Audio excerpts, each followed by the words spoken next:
6 noyabr kuni O'zbekiston Yozuvchilar uyushmasida Yangi O'zbekiston va Pravda Vostoka gazetalari bosh muharriri, O'zbekiston Respublikasida xizmat ko'rsatgan jurnalist Salim Doniyorovning Yangi O'zbekiston orzusi nomli kitobi taqdimoti bo'lib o'tdi. Yangi O'zbekiston g'oyasi o'z-o'zidan paydo bo'lgani yo'q. Yangi O'zbekiston g'oyasi xalqimizning xohish irodasi, orzusi edi. Ana muhtaram prezidentimiz mana shuni o'rtaga tashlab, jonajon vatanimizni yangi cho'qqilarga, sifat darajasidan yuksaklikka rivojlantirish, xalqimiz bilan birgalikda yangi O'zbekistonni barpo etish g'oyasini o'rtaga qo'ydilar va xalqimiz buni yakdillik bilan qabul qilib, mana barchamiz fidoyilik bilan, vatanparvarlik bilan shuni g'oyani amalga oshiryapmiz. Bizning kitobimizda qator suhbatlar bor. Aytaylik, jamoat, davlat arboblari bilan shu bilan birgalikda tahliliy, ya'ni bugungi kunni nafasi, g'oyani amalga oshirishdagi bugungi kunda qanday amalga oshirilayotgan ishlar haqida tahliliy keng qamrovli maqolalar ham joy olgan. Yana aytish mumkinki, mana bugun biz butun xalqimiz bilan birgalikda bir yoqadan bosh chiqarib, mana shu yangi O'zbekistonni barpo etish, 3-renessans poydevorini qurish va mustahkamlash ustida qattiq ishlayapmiz. Demak, prezidentimiz iboralari bilan aytganda, barchamiz, butun xalqimiz bugun yangi O'zbekiston bunyodkorlari bo'lishi kerak va bu yo'ldan biz yoshlarimiz bilan birga, xalqimiz bilan birga shaxdam, ya'ni o'zimizga ishonch bilan odimlamoqdamiz. Bu yo'lda barchamizga muvaffaqiyatlar tilayman.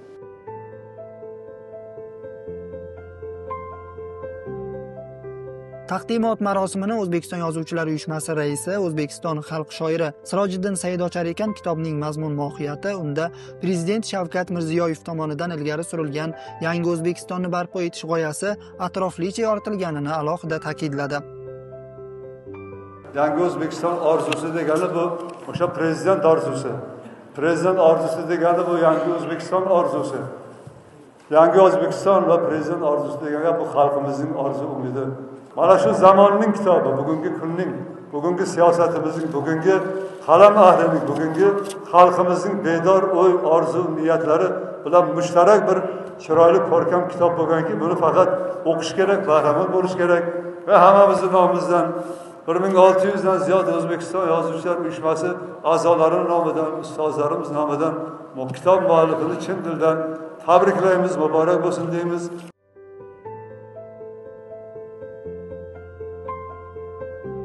Muallifning ijtimoiy-siyosiy yo'nalishdagi maqolalarida Yangi O'zbekistonni qurish yo'lida prezidentimiz tomonidan olib borilayotgan islohotlarga kamarbastalik aks etadi. Tadbir davomida Vazirlar Mahkamasi huzuridagi Davlat tilini rivojlantirish departamenti mudiri Nodir Jonizob, Milliy axborot agentligi direktori senator Abdusaid Ko'chimov, Toshkent davlat o'zbek tili va adabiyoti universiteti rektori akademik Shuhrat Sirojiddinov, tarix fanlari doktori professor Abduhalil Mavrulov, O'zbekiston jurnalistika va ommaviy kommunikatsiyalar universiteti rektori professor Sherzodxon Qudratxo'ja, Saodat jurnali bosh muharriri, O'zbekistonda xizmat ko'rsatgan madaniyat xodimi Munavvara Usmonova so'zga chiqib, jurnalistning mehnati, odilona pozitsiyasi va faoliyatiga yuqori baho berdi.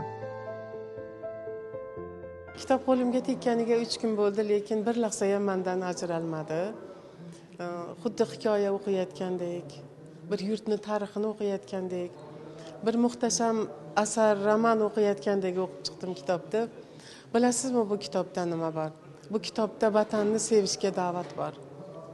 Bu kitobda vatanni bittaligi va bu vatandan boshqa vatan, insonga vatan faqat bittaligi va o'zini tug'ilib o'sgan vatanidan boshqa joy unga vatan bo'lmasligini, bag'rini ochish mumkin, rizq topish mumkin, non topish mumkin, boshpana topish mumkin, lekin bu tuproqda mukarramligini, bu tuproqda muqaddasligini aytgan va chorlagan va undagan. Qarang, kitobda bir so'z ipni ipga qo'shsa arqon bo'ladi deb qo'ygan bir kichik sarlavhasi bor-da. Xalqimizning orasida arg'amchiga qil quvvat degan maqol yuradi. So'zni zargarlarining tomonidan dunyoga keltirilgan juda buyuk xazinalar va bu ummonga, bu xazinaga yana bir arg'amchiga qil quvvat degan so'zni, ipni qo'ysa arqon bo'ladi degan so'zni mana shu kitobga nisbatan ishlatmoqchiman. Ma'naviyatimizga yana bir suyanch, yana bir tog', yana bir ishonch qo'shildi, yana bir xazina qo'shildi deb o'ylayman. Men aytgan bo'lardimki, bu asar o'z vaqtida yozildi va o'z vaqtida chop etildi. Ba'zan shunday bo'ladiki, fikr yozilishi mumkin, lekin o'z vaqtida chop etilmay qolishi mumkin. Mana shu asardan, ya'ni nomi ham shoirona, haqiqiy xalqni varaqlaridan xalqimizning nafasi sezilib turadi. Muhtaram prezidentimizni uyg'oqlikka chorlaydigan satrlari sezilib turadi. Muhtaram prezidentimizni qalbini men bu asarda ko'rdim. Bu ko'p qayta o'qiladigan asar. Qanchalik ko'p o'qisang, shunchalik ko'p tushunasan. Siyosatni, davrimizda kechayotgan ezgu evrilishlarni agar anglamoqchi bo'lsang, mana shu kitobni o'qishing kerak degan bir xulosaga keldim. Yangi O'zbekiston orzusida yangi davrning ruhi, yangilanish jarayonlarining mazmun mohiyati, xalq uchun yaratilayotgan imkoniyatlar, misollar va tahliliy yondashuv orqali yorqin tasvirlangan. Shu jihatdan kitob Yangi O'zbekiston qiyofasini, uning taraqqiyot strategiyasi va kelajakka intilishini anglashda muhim manba bo'lib xizmat qiladi.